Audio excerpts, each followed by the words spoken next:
Salvation is my best gift ever. You're the tree of life. I was lost, now I am found. Uyu munsi tugiye kuganira ku kuri. Ukuri ni iki? Igisobanuro cy'ukuri ni ikihe? Reka turebe.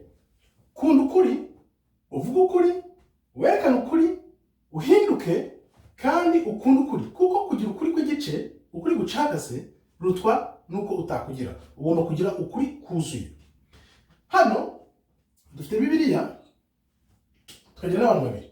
Abantu babiri kugira ngo babe mu munezero n'usabane, tugendeye kuri Bibiliya, nuko uyu muntu wa mbere, umuntu wa kabiri, umuntu wa mbere agomba gukurikiza ibyo muri Bibiliya byose. N'uyu wa kabiri agakurikiza byose kugira ngo babeho mu sabane. Ariko iyo abo bantu babiri, umwe muri bo agakurikiza Bibiliya, ahubwo agakurikiza ibinyuranye na Bibiliya, ntabwo bashobora kubaho mu sabane. Tuvuge iyo agakurikije kimwe cyangwa bibiri cyangwa byinshi muri Bibiliya, undi akabikurikiza, abo bantu babiri baba bahabanye kuko baba bakurikiye abami babiri batandukanye. Ntabwo rero ubusabane bushobora kubaho. Byongeye Bibiliya tubwira ngo niba turamya Imana yacu, tuyiramye mu kuri no mu mwuka.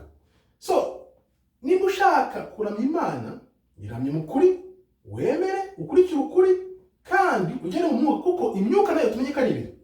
Hashobora kubaho umwuka wera n'umwuka wa satani.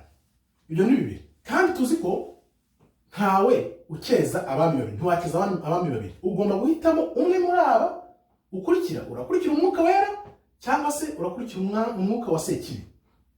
Reka turebe rero. Tuzi ko ibyahise, ibyo tubona ubu n'ibizaza, ibyo byose ni ibintu tunyuramo. Iyo wemeje gukurikira Imana, ufata ibyahise byawe, noneho ukabyipakurura, ukemera ibyaha byawe, ukabyihana, ukicuza, ukaba umuntu mushya, ugafata agakiza.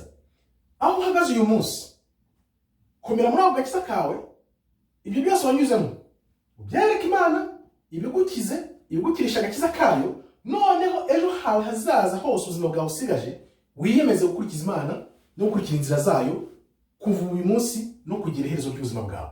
Icyo ni Imana idusaba, kurikira ijambo ry'Imana, kuva aho wamenye Imana n'ubuntu bwayo, noneho uvuga uti ibyabaye byarabaye, ubu ngubu ntangiye ubuzima bushya muri Kristo kandi ndi mushya. Turebe rero ukuri mu gihe burayo ni emet.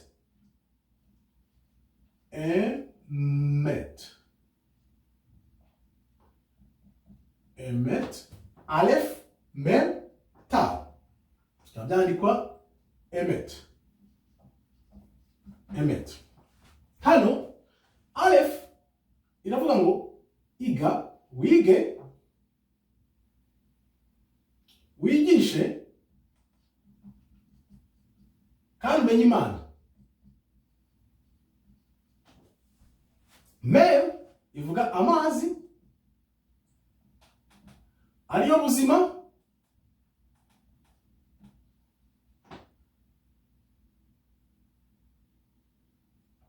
kandi bikaba abantu. Noneho tav ivuga umusaraba wa Kristo. Umusaraba wa Kristo. Nuvuga ngo Imana niyo nzira, ukuri n'ubugingo. Inzira, ukuri n'ubugingo, kuko Imana niyo tangiriro, alef ikaba n'iherezo. Imana niyo tangiriro, ikaba n'iherezo, n'ibiri hagati byose. Mem niyo ihagarariye ibyo biri hagati. Imana niyo tangiriro, ko dusoma tuva iburyo tugana ibumoso. Imana niyo tangiriro, bikaba n'impero, ariko n'ibiri hagati byose Imana niyo ibigenga. Kumenya ukuri rero ni ukuvuga ngo wiyemeza kwiga ijambo ry'Imana, ugakurikira Imana, ubuzima bwawe bwose ukabushyira mu Mana kugira ngo wikore umusaraba wawe ukurikire Kristo. Menya ukuri rero k'ukuri kuzaguha iherezo ryiza, kuzakugeza mu bugingo buhoraho. Murakoze rero, Imana ikomeze ibarinde. Shalom, shalom, shalom.